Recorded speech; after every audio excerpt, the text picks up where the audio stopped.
السلام علیکم ورحمۃ اللہ وبرکاتہ۔ الحمدللہ رب العالمین والصلاة والسلام علی اشرف الانبیاء والمرسلین وبعد۔ اعوذ باللہ من الشیطان الرجیم وقولہم انا قتلنا المسیح عیسی ابن رسول اللہ وما قتلوه وما صلبوه ولكن شبہ لهم وَإِنَّ الَّذِينَ اخْتَلَفُوا فِيهِ لَفِي شَكٍّ مِّنْهُ مَا لَهُمْ بِهِ مِنْ عِلْمٍ إِلَّا اتِّبَاعَ الظَّنِّ وَمَا قَتَلُوهُ يَقِينًا بَلْ رَفَعَهُ اللَّهُ إِلَيْهِ وَكَانَ اللَّهُ عَزِيزًا حَكِيمًا۔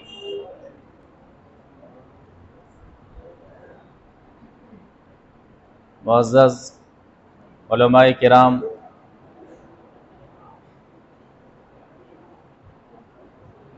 دور دراز سے آئے ہوئے مہمانان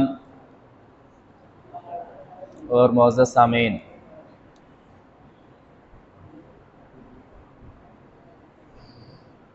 بے لگام خواہش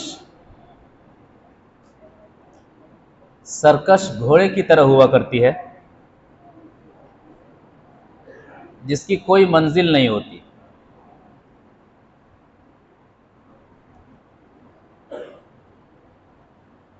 اور ایک مسلمان کا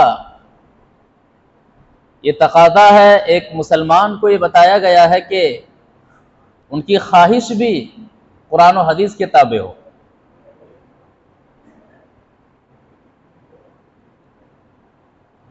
یہ دور آزمائش کا دور ہے، فتنوں کا دور ہے۔ ایسے موقعوں پر اپنے آپ کو قرآن و حدیث کے مطابق رکھنا، اپنے آپ کو قرآن و حدیث کے ڈگر پر قائم رکھنا بہت بڑی بات ہے۔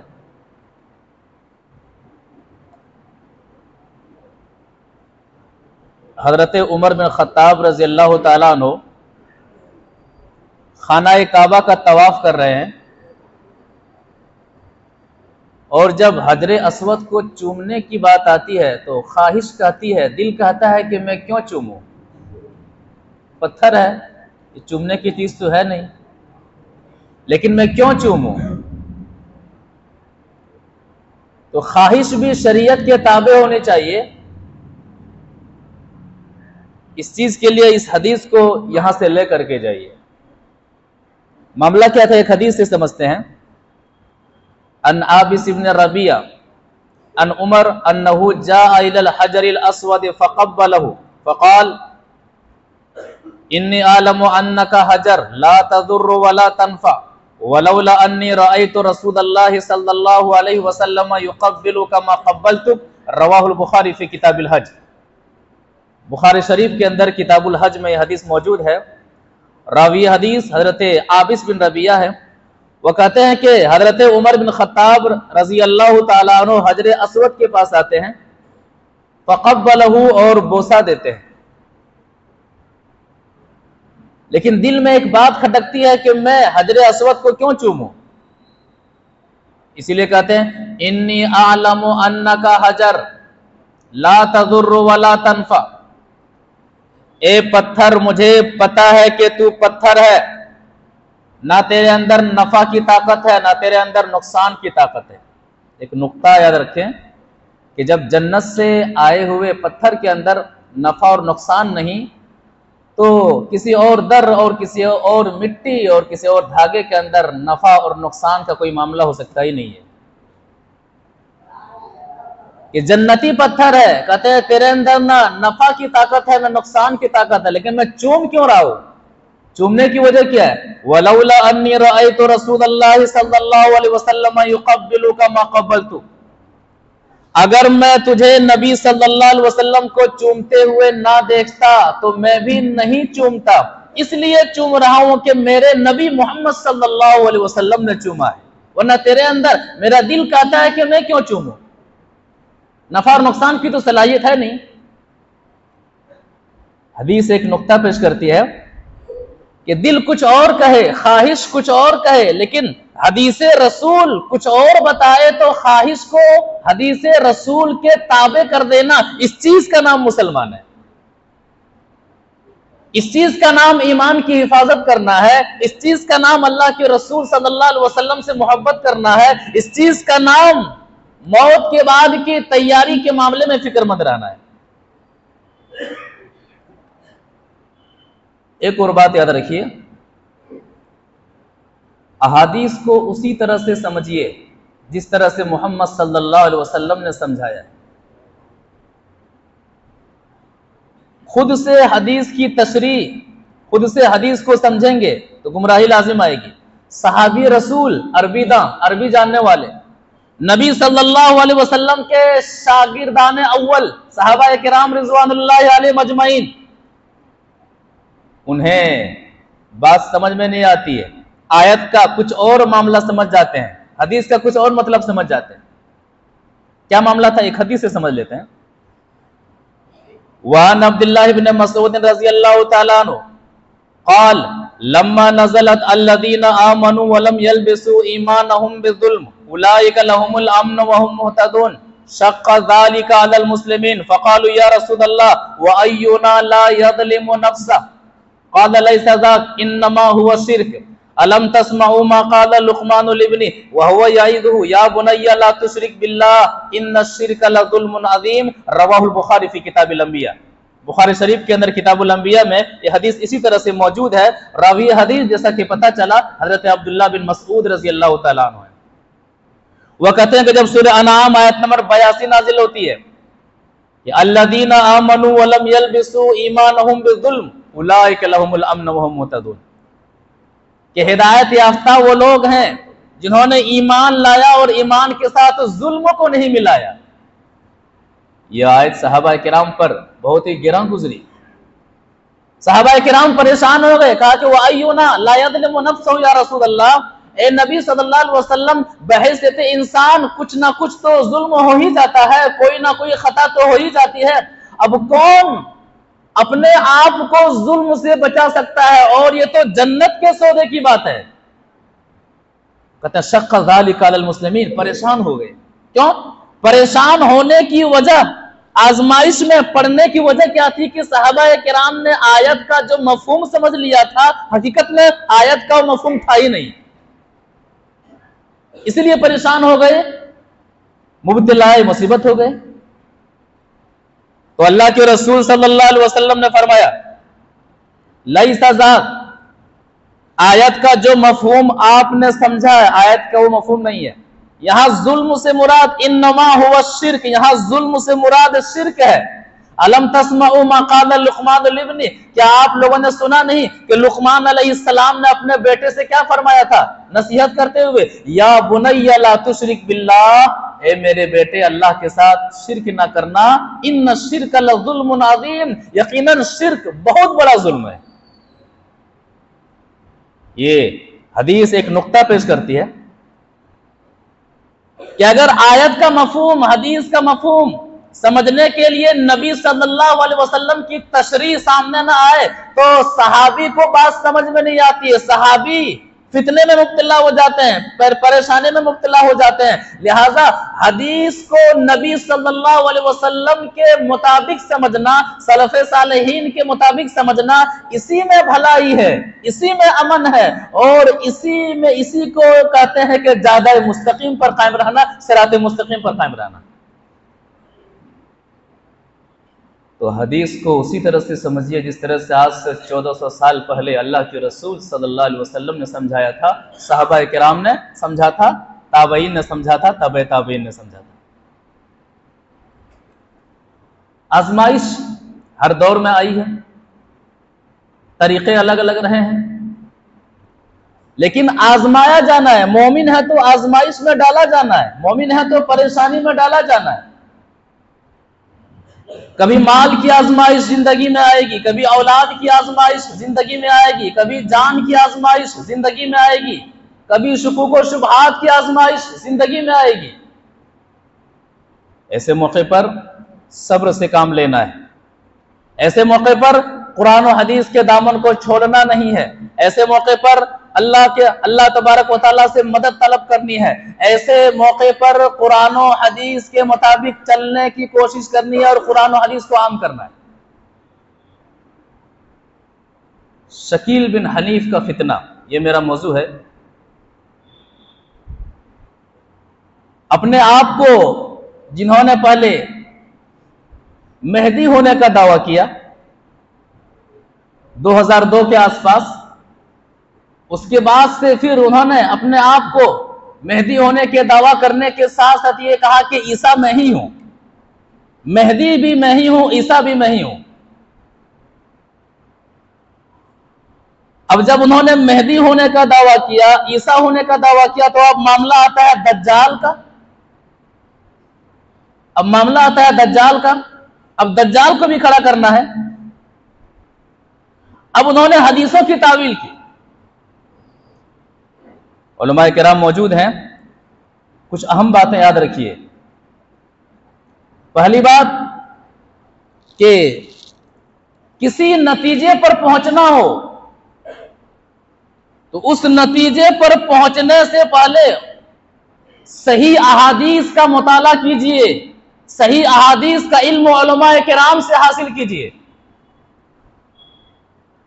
کسی موضوع کی تحقیق کرنا ہو تو اس موضوع کے تعلق سے صحیح احادیث اور قرآنی آیات کا مطالعہ کیجئے یا پھر سیکھیے، اس کے بعد سے صحیح احادیث جو خاکہ پیش کرے سمجھیے کہ ایک صحیح نتیجہ ہے، درست نتیجہ ہے۔ سلف کا ہی معمول رہا ہے۔ اہل بدعت کا معمول یہ رہا ہے کہ پہلے وہ کیا ہے، کسی نتیجے پر پہنچ جاتے ہیں، اس کے بعد سے احادیث کو تلاش کریں گے، قرآنی آیتوں کو تلاش کریں گے۔ اب جس نتیجے پر وہ پہلے پہنچ چکے ہیں، اب اس نتیجے کے خلاف جتنے بھی حدیثیں آئیں گی ان حدیثوں کی وہ غلط تعویل کریں گے، ان آیتوں کی وہ غلط تعویل کریں گے، اور جس نتیجے پر وہ پہلے پہنچ چکا ہے تمام حدیثوں کو توڑ مڑوڑ کر کے اپنے مطابق بنا دیں گے۔ یہ بہت ہی خطرناک معاملہ ہے، اور یہی معاملہ ہے شکیل بن حنیف کا، عنوان یہی معاملہ ہے۔ انہوں نے پہلے مہدی ہونے کا دعویٰ کیا، انہوں نے عیسیٰ علیہ السلام ہونے کا دعویٰ کیا، اب اس کے بعد سے مہدی علیہ السلام کے تعلق سے جتنے حدیثیں ان کے خلاف جانے لگی ان تمام کی انہوں نے غلط تعویلیں کی۔ اور یہ غلط تعویل اگر کرنے لگے تو یاد رکھیے گا ہر شخص آپ میں سے ہر شخص مہدی ہو سکتا ہے، ہر شخص عیسیٰ علیہ السلام کا دعوے دار ہو سکتا ہے۔ حدیثوں کی اگر غلط تعویل کرنے لگیں گے تو آپ اپنے آپ کو اگر شمار کر لیں کہ نہیں میں آج سے مجھے مہدی ہونا ہے، تو مہدی علیہ السلام کے تعلق سے جتنے حدیثیں ہیں سب کی اب تعویل کر سکتے ہیں، اپنے آپ کو مہدی کھڑا کر سکتے ہیں۔ اور تیسری بات، علماء کرام سے دوری کا نتیجہ، صحیح علم جہاں سے حاصل ہونا ہے وہاں سے نہ حاصل کرنے کا نتیجہ۔ اور چوتھی اور اہم بات یاد رکھیے گا، یہ شکیل بن حنیف کا جو فتنہ ہے، مہدی ہونے کا جو دعویٰ کیا گیا ہے، عیسیٰ علیہ السلام میں ہی اس چیز کا جو دعویٰ کیا گیا ہے، اور اس فتنے کے اندر بھولے بھالے نوجوان پڑے ہوئے ہیں، اچھے خاصے نوجوان پڑے ہوئے ہیں۔ یہ کوئی افضل اور غیر افضل کا فتنہ نہیں ہے، یہ اسلام اور دائرہ اسلام سے نکلنے والا فتنہ ہے، یہ اسلام اور دائرہ اسلام سے نکلنے والا فتنہ ہے۔ اسلام کے ارکان 5 ہیں، ایمان کے ارکان 6 ہیں، اور ان 6 ارکان میں سے ایک رکن یہ ہے کہ رسولوں پر ایمان لانا۔ اور آپ شکیل بن حنیف کو عیسیٰ تسلیم کر کے عیسیٰ علیہ السلام کا انکار کر رہے ہیں، لہذا ایسا شخص صرف افضل اور غیر افضل کے معاملے میں پھنسا ہوا نہیں ہے، بلکہ شکیل بن حنیف کے فتنے میں مبتلا ہونے والا شخص اگر اس کو مسیح مانتے ہوئے مر جاتا ہے، اگر اسے مہدی مانتے ہوئے مر جاتا ہے تو وہ اسلام کی موت نہیں مرے گا، اور نہ ان کا جنازہ پڑھا جائے گا، نہ ہی انہیں مسلمان کے قبرستان میں دفن کیا جائے گا۔ یہ کوئی عام فتنہ نہیں ہے، یہ کفر اور اسلام کا معاملہ ہے۔ تو انہوں نے مہدی ہونے کا دعویٰ کیا، عیسیٰ علیہ السلام ہونے کا دعویٰ کیا۔ اب دجال کے بارے میں کیا کہے گا؟ اب انہوں نے دجال کے بارے میں تعویلیں کی۔ کیا کہا؟ دجال کوئی شخص نہیں ہے، یہ ملک کا نام ہے۔ یہ دجال کیا ہے؟ کہتے ہیں یہ دجال امریکہ اور فرانس یہی دجال ہے۔ کیوں؟ نبی صلی اللہ علیہ وسلم نے کہا ہے کہ دجال کے اوپر کفارہ کافر لکھا رہے گا، بین مکتوب بین عین، آنکھوں کے درمیان کافر لکھا رہے گا۔ تو امریکہ اور فرانس یہی دو دجال ہے۔ کیوں؟ امریکہ کے آخری 2 حروف کو لے لیجئے، کاف الف، اور فرانس کے شروع کے 2 الفاظ کو لے لیجئے تو کاف الف فارا، تو لہذا کافر اصل میں دجال کوئی شخص نہیں ہے، بلکہ دجال یہ امریکہ اور فرانس، یہ دو ممالک کے نام ہیں۔ بلکہ بعض ان کے متبعین نے، بعض ان کے چیلے چاٹوں نے یہ بھی کہا کہ جو اینڈرائڈ موبائل ہے یہی دجال ہے۔ آپ دیکھیں گے کہ شکیل بن حنیف کے فتنے میں جو لوگ پڑے ہوئے ہیں یہ موبائل نہیں رکھتے ہیں، یہ سمپل موبائل رکھتے ہیں، وہ کہتے ہیں یہی ہے، یہی دجال ہے۔ ایک لڑکے سے ہم سے بحث ہوئی کورونا کے وقت، انہوں نے کہا کہ کورونا ہی دجال ہے، کیونکہ نبی صلی اللہ علیہ وسلم نے کہا ہے کہ لوگ دجال سے بھاگیں گے، تو یہ جو کورونا آیا ہوا ہے لوگ اس سے بھاگ رہے ہیں، ماسک لگا رہے ہیں، آپس میں دوریاں بنا رہے ہیں، لہذا کورونا ہی دجال ہے۔ اس طرح کی تعویلیں کی۔ قرآن کیا کہتا ہے، شریعت کیا کہتی ہے اس تعلق سے؟ وہ لمبی حدیث تمیم بن الداری رضی اللہ تعالیٰ عنہ کا واقعہ ترمذی شریف کے اندر موجود ہے۔ اس حدیث کے اندر جو وجہ شاہد ہے وہ یہ ہے کہ حدیث ترمذی شریف کے اندر حدیث نمبر 2253 ہے۔ جب تمیم داری رضی اللہ تعالیٰ عنہ کشتی پر سوار ہوتے ہیں اور کشتی غیر سمت چلی جاتی ہے تو ایک جساسہ سے ملاقات ہوتی ہے، اور اس کے بعد جب آگے بڑھتے ہیں تو وہاں کیا دیکھتے ہیں کہ فَإِذَا هُوَ رَجُلٌ مُوسَقٌ بِسِلْسِلَةٍ۔ جب میں نے آگے بڑھا تو میں کیا دیکھتا ہوں کہ ایک شخص ہے جو بیڑیوں میں جکڑا ہوا ہے، ان سے بات چیت ہوتی ہے، وہ نبی کے بارے میں پوچھتا ہے، یہاں تک کہ وہ کہتا ہے کہ میں ہی دجال ہوں۔ یہ حدیث واضح کر رہی ہے کہ دجال نہ امریکہ ہے، دجال نہ فرانس ہے، دجال نہ اینڈرائڈ موبائل ہے، دجال نہ کورونا ہے، بلکہ دجال ایک شخص ہے، دجال ایک آدمی ہے۔ اس کی صفات کو اللہ کے رسول صلی اللہ علیہ وسلم نے بیان فرمایا ہے۔ چند صفات کو احادیث کے ذریعے سے ہم سمجھ سکتے ہیں۔ مثال کے طور پر حدیث وعن ابن عمر رضی اللہ تعالیٰ عنہما قال قام رسول اللہ صلی اللہ علیہ وسلم فی الناس فاثنى علی اللہ بما هو اہلہ ثم ذکر الدجال ثم قال انی لانذرکموہ وما من نبی الا انذر قومہ ولکن ساقول فیہ قولا لم یقلہ نبی لقومہ انہ آور وان اللہ لیس بعور رواہ البخاری فی کتاب الفتن۔ بخاری شریف کے اندر یہ حدیث کتاب الفتن میں موجود ہے۔ راوی حدیث حضرت عبداللہ بن عمر رضی اللہ تعالیٰ عنہما ہے۔ وہ فرماتے ہیں کہ نبی صلی اللہ علیہ وسلم لوگوں میں کھڑے ہوئے، لوگوں کے درمیان کھڑے ہوئے، آپ نے اللہ تبارک و تعالیٰ کی تعریف بیان کی، دجال کا ذکر کیا، اس کے بعد سے فرمایا کہ لوگوں انی لانذرکموہ، میں تمہیں دجال سے ڈراتا ہوں، فتنہ دجال سے میں تمہیں واضح کرتا ہوں۔ دجال کا فتنہ اتنا خطرناک ہے، نماز میں کیا پڑھتے ہیں؟ نماز میں اللہم انی اعوذ بک من عذاب القبر، وہاں پر کیا ومن فتنۃ المسیح الدجال۔ جس طرح قرآن کی سورتیں یاد کروائی جاتی تھی، صحابہ کرام اسی طرح کی دعاؤں کو یاد کیا کرتے تھے جس کے اندر دجال کا تذکرہ ہو، جو نماز میں پڑھی جاتی ہے۔ اس کے بعد سے کہتے ہیں کہ وَمَا مِن نَبِيٍّ إِلَّا أَنذَرَ قَوْمَهُ، جو بھی نبی آئے سب نبی نے دجال کے بارے میں ڈرایا، دجال کے بارے میں واضح کیا۔ وَلَكِنْ سَأَقُولُ لَكُمْ فِيهِ قَوْلًا لَمْ يَقُلْهُ نَبِيٌّ لِقَوْمِهِ، لیکن میں تمہیں ایک الگ ایسی بات بتانے جا رہا ہوں جو بات مجھ سے پہلے کسی نبی نے اپنے قوم کو نہیں بتائی۔ وہ کیا ہے؟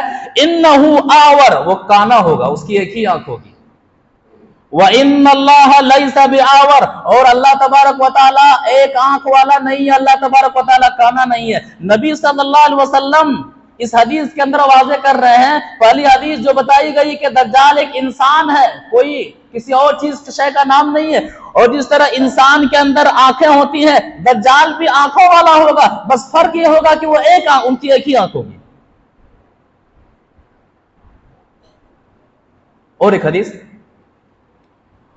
وعن انس بن مالک رضی اللہ تعالیٰ عنہ قال قال رسول اللہ صلی اللہ علیہ وسلم ما بعث نبی الا انذر امته الاعور الكذاب الا انه آور وان ربكم ليس بآور وان بين عينيه مكتوب کافر، رواہ البخاری فی کتاب الفتن۔ بخاری شریف کے اندر یہ حدیث موجود ہے۔ راوی حدیث حضرت انس بن مالک رضی اللہ تعالیٰ عنہ ہے۔ وہ فرماتے ہیں کہ اللہ کے رسول صلی اللہ علیہ وسلم نے فرمایا بُعِثَ نَبِيٌّ إِلَّا أَنذَرَ أُمَّتَهُ الْأَعْوَرَ الْكَذَّابَ، ہر نبی نے اپنی قوم کو کذاب سے، دجال سے، اس کانے سے ڈرایا ہے، اور واضح کیا کہ اَلَا إِنَّهُ أَعْوَرَ، خبردار دجال کانا ہوگا، وہ ایک آنکھ والا ہوگا، وَإِنَّ بَيْنَ عَيْنَيْهِ مَكْتُوبٌ كَافِرٌ، اور دونوں آنکھوں کے درمیان، جس طرح دو آنکھیں ہوتی ہیں تو اس کے درمیان کافر لکھا رہے گا، کافر لکھا رہے گا۔ کون لوگ پڑھ پائیں گے لفظ کافر کو؟ کون لوگ پڑھیں گے؟ ایک حدیث واضح کرتی ہے، اس حدیث کو بھی سن لیتے ہیں۔ وعن انس بن مالک رضی اللہ تعالی عنہ قال قال رسول اللہ صلی اللہ علیہ وسلم الدجال مفسوح العین، الدجال ممسوح العین مکتوب بین عینیہ کافر ثم تہجع کافارا یقرأہ کل مسلم، رواہ مسلم فی کتاب الفتن۔ مسلم شریف کے اندر یہ حدیث موجود ہے، راوی حدیث حضرت انس بن مالک رضی اللہ تعالی عنہ، وہ فرماتے ہیں کہ اللہ کے رسول صلی اللہ علیہ وسلم نے فرمایا الدجال ممسوح العین، دجال ایک آنکھ والا ہوگا، ان کی ایک ہی آنکھ ہوگی، مکتوب بین عینیہ کافر، ان کی پیشانی پر کافر لکھا رہے گا۔ پھر نبی صلی اللہ علیہ وسلم نے ہجے کر کے بتایا کافارا، کاف زبر کاف، فا زبر فا، را زبر را، اس طرح سے کافارا اس کی پیشانی پر لکھا ہوا رہے گا۔ کون پڑھے گا، کون سمجھ جائے گا کہ یہ دجال ہے؟ یقرأہ کل مسلم، ہر مسلمان، ہر ایمان لانے والا سمجھ جائے گا کہ یہ دجال ہے، کیونکہ اس کی پیشانی پر لکھا ہوا کافارا کو پڑھ لے گا۔ مسلم شریف کے اندر اس کے بعد ہی کی روایت میں ہے کہ یقرأہ کل مؤمن کاتب وغیر کاتب، جو ایمان والا ہوگا، چاہے وہ پڑھنا جانتا ہو چاہے وہ نہیں پڑھنا جانتا ہو، ایمان کی روشنی کی وجہ سے، ایمان کی بنیاد پر اللہ تبارک و تعالیٰ اتنی طاقت اور صلاحیت پیدا کرے گا کہ وہ شخص چاہے پڑھا لکھا ہوگا یا پھر نہیں پڑھا لکھا ہوگا، دجال کی پیشانی پر لکھا ہوا کفارہ کو وہ پڑھ لے گا۔ یہ ایمان کی حفاظت کرنے کا نتیجہ ہوگا، اسلام کی حفاظت کرنے کا نتیجہ ہوگا۔ اسی طرح سے ایک حدیث کے اندر اللہ کے رسول صلی اللہ علیہ وسلم نے واضح کیا تھا کہ جب تین چیزیں ظاہر ہو جائیں گی تو تین چیزوں کے ظہور کے بعد کوئی شخص ایمان لائے گا تو ایمان مقبول نہیں ہوگا، یا پھر حالت ایمان میں ہوگا اور اس کے بعد اب عمل کرے گا تو وہ عمل قابل قبول نہیں ہوگا۔ ایک حدیث سے سمجھتے ہیں۔ وعن ابی ہریرہ رضی اللہ تعالی عنہ قال قال رسول اللہ صلی اللہ علیہ وسلم ثلاثا اذا خرجنا لا ينفع نفسا ایمانها لم تكن آمنت من قبل او کسبت فی ایمانها خیرا، طلوع الشمس من مغربها والدجال ودابۃ الارض، رواہ مسلم فی کتاب الایمان۔ مسلم شریف کے اندر کتاب الایمان میں حدیث موجود ہے، راوی حدیث ہے ابو ہریرہ رضی اللہ تعالی عنہ ہے، وہ فرماتے ہیں کہ اللہ کے رسول صلی اللہ علیہ وسلم نے فرمایا ثلاثا اذا خرجنا لا ينفع نفسا ایمانها لم تكن آمنت من قبل او کسبت فی ایمانها خیرا، تین چیزوں کا جب ظہور ہو جائے گا تو تین چیزوں کے ظہور ہونے کے بعد کوئی شخص ایمان لائے گا تو اس کا ایمان فائدہ نہیں دے گا، یا پھر حالت ایمان میں کوئی شخص اب عمل کرے گا تو اس کا عمل غیر مفید ہوگا۔ وہ پہلی چیز طلوع الشمس من مغربها، جب سورج مشرق سے نکلنے کے بجائے مغرب سے نکل جائے گا تو پھر وہاں پر ایمان فائدہ نہیں دے گا۔ والدجال، اور جب دجال کا خروج ہو جائے گا تو پھر ایمان کا فائدہ نہیں دے گا، اور جب دابۃ الارض کا خروج ہو جائے گا تو پھر ایمان کا فائدہ نہیں دے گا۔ اب اس حدیث کو سامنے رکھ کر کے سوچا جائے، سمجھا جائے کہ شکیل بن حنیف کا یہ فتنہ جو یہ بیعت پر بیعت کروائے جا رہا ہے، وہ کہہ رہا ہے کہ دجال کا ظہور ہو چکا ہے، حدیث کہہ رہی ہے کہ جب دجال کا ظہور ہو چکا ہے تو پھر اس کے بعد جو بھی ایمان لائے گا وہ غیر مفید ہوگا، لہٰذا ایک طرف تو کہہ رہا ہے کہ دجال کا ظہور ہو چکا ہے اور دوسری طرف یہ بیعت پر بیعت کروایا جا رہا ہے۔ حدیث کی روشنی میں دجال کے ظاہر ہونے کے بعد کوئی شخص ایمان لائے گا تو ایمان کا فائدہ ہی نہیں دے گا، اور یہاں جب دجال امریکہ ہے، دجال جب فرانس ہے، تو پھر بیعت کیوں کروا رہے ہو؟ معاملہ تو ختم ہو چکا ہے۔ بیعت کرے نہ کرے اب وہ شخص ایمان سے خارجی رہے گا، وہ شخص جہنمی میں جائے گا۔ کیا ہے؟ منہج سلف کو چھوڑنے کا نتیجہ ہے، قرآن و حدیث سے دوری کا نتیجہ ہے۔ تو ان کا یہ کہنا کہ دجال امریکہ اور فرانس کا نام ہے بالکل بے بنیاد ہے۔ حدیث کی روشنی میں ایک خاکہ جو سامنے آتا ہے وہ یہ ہے کہ دجال ایک انسان کا نام ہے، اس کی یہ صفتیں حدیث کے اندر بیان کی گئی ہیں۔ اب اسی طرح سے مہدی ہونے کا دعویٰ، اور ابن ماجہ کے اندر ایک حدیث ہے وَلَلْ مَهْدِي إِلَّا عِيسَى ابْنُ مَرْيَم، علماء کرام موجود ہیں، یہ حدیث سخت ضعیف ہے، حدیث نمبر 4039 ہے، یہ حدیث سخت ضعیف ہے، اور آگے پتہ چل جائے گا کہ حدیث کے ضعیف ہونے کے عام سی باتیں ہیں۔ ایک عام آدمی جو مہدی اور عیسیٰ علیہ السلام کے بارے میں جانتا ہو، وہ شخص خود بخود یوں بتا سکتا ہے کہ یہ حدیث اللہ کے رسول صلی اللہ علیہ وسلم سے ثابت نہیں ہے۔ اب یہ شخص ضعیف حدیث کی بنیاد پر یہ کہتا ہے کہ میں ہی مہدی ہوں، میں ہی عیسیٰ ہوں۔ یاد رکھیے گا، جس طرح سے دن اور رات ایک نہیں ہو سکتے، اسی طرح سے مہدی اور عیسیٰ ایک نہیں ہو سکتے۔ جس طرح سے روشنی اور تاریکی ایک نہیں ہو سکتی، اسی طرح سے مہدی اور عیسیٰ ایک ساتھ جمع نہیں ہو سکتے۔ جس طرح سے سفید اور سیاہ ایک نہیں ہو سکتے، اسی طرح سے مہدی اور عیسیٰ کا ایک ہونا ناممکن ہے، امپاسبل ہے۔ اب یہ شخص پیدا کہاں ہوا ہے؟ بہار کے جی کہاں پیدا ہوا ہے؟ آپ ہی کے بہار کے دربھنگا میں، نام ہے محمد بن شکیل۔ اب یہ بہار کے دربھنگا میں پیدا ہوا شخص، اور بہار کے دربھنگا میں جنم لینے والا شخص یہ کہتا ہے کہ میں ہی مہدی ہوں۔ اب حدیثیں کیا کہتی ہیں؟ صفات کیا ہے، علامات کیا مہدی ہونے کی؟ حدیث کے ذریعے سے دیکھتے ہیں۔ وعن عبد الله بن مسعود رضی اللہ تعالی عنہ قال قال رسول اللہ صلی اللہ علیہ وسلم لا تذهب الدنيا حتى يملك العرب رجل من اہل بیتی یواطئ اسمه اسمی، رواہ ترمذی فی ابواب الفتن۔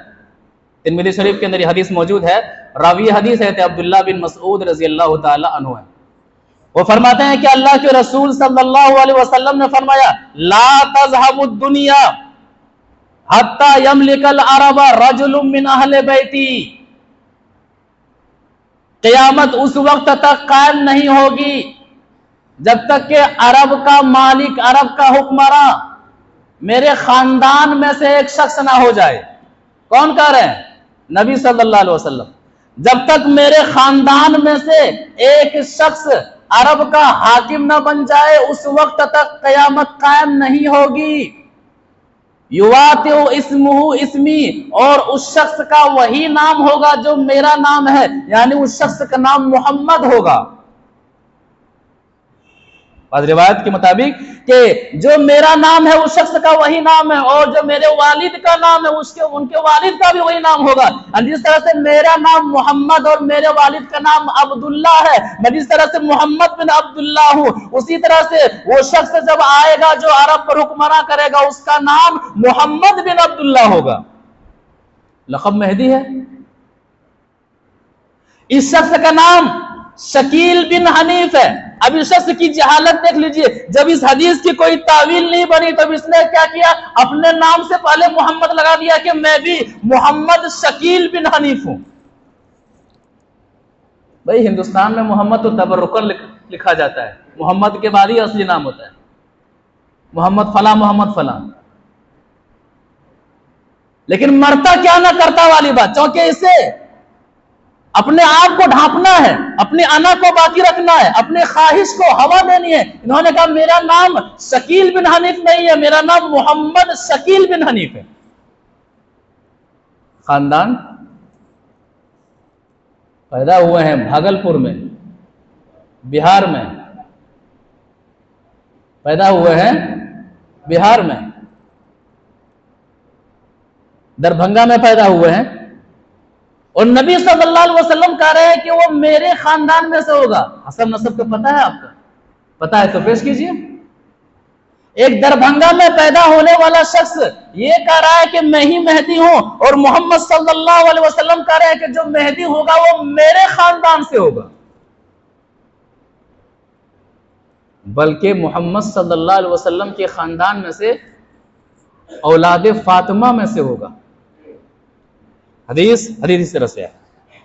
وعن ام سلمۃ رضی اللہ تعالی عنہ قالت سمعت النبی صلی اللہ علیہ وسلم یقول المہدی منی من اطرتی من ولد فاطمہ، رواہ ابو داؤد فی کتاب المہدی۔ ابو داؤد شریف کے اندر یہ حدیث موجود ہے۔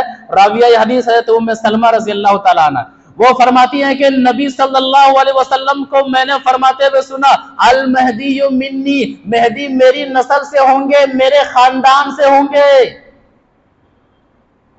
دربھنگا سے نہیں ہوں گے، محمد صلی اللہ علیہ وسلم کے خاندان سے ہوں گے،